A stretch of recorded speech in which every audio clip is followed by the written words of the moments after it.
ಸ್ನೇಹಿತರೆ, welcome back to my YouTube channel ಕಥಾಹಂದ್ರ.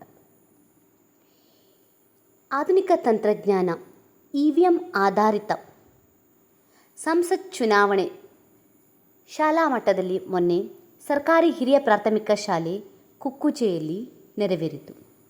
7ನೇ ತರಗತಿಯ ವಿದ್ಯಾರ್ಥಿಗಳಾದ ಅದ್ವಿತ್, ದಿಶ್ವಿ ಹಾಗೂ ಆಶ್ಮಿ ಅಭ್ಯರ್ಥಿಗಳಾಗಿ ಆಯ್ಕೆಯಾಗಿದ್ದರು. ಅದರಂತೆ 3ನೇ ತರಗತಿಯಿಂದ 7ನೇ ತರಗತಿಯ ವಿದ್ಯಾರ್ಥಿಗಳು ಮತದಾನ ಮಾಡುವುದರ ಮೂಲಕ ಅದ್ವಿತ್ನನ್ನು 47 ಮತಗಳಿಂದ 2024-25ನೇ ಸಾಲಿನ ಮುಖ್ಯಮಂತ್ರಿಯಾಗಿ ಆಯ್ಕೆ ಮಾಡಿರ್ತಾರೆ.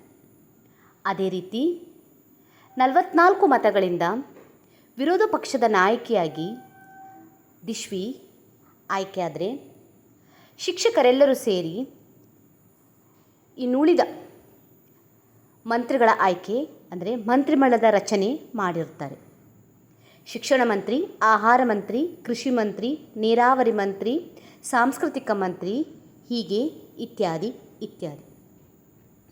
ಕೊನೆಯಲ್ಲಿ ಮಕ್ಕಳು ಪ್ರಮಾಣ ವಚನ ಸ್ವೀಕರಿಸುವುದರ ಮೂಲಕ ಶಾಲಾ ಸಂಸತ್ ಚುನಾವಣಾ ಕಾರ್ಯಕ್ರಮವನ್ನು ಮುಕ್ತಾಯಗೊಳಿಸಿದ್ವಿ.